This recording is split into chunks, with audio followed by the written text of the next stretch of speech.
在建立铁路的时候，非常稀奇，你们已经有亮金这东西，就是金沙，就待会会提炼出来金沙，看运气好坏了。那我们有老师在指导我老师92岁的国宝级的，他运气非常好，所以他今年要退休了。他是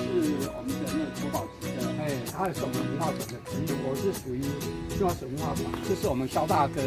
也是那个创办人之一然后下午我们有机会到文化馆会参观，还有最在地的文化矿山的老师介绍企业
啊oui啊。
看不出来。对，我那有很多我就好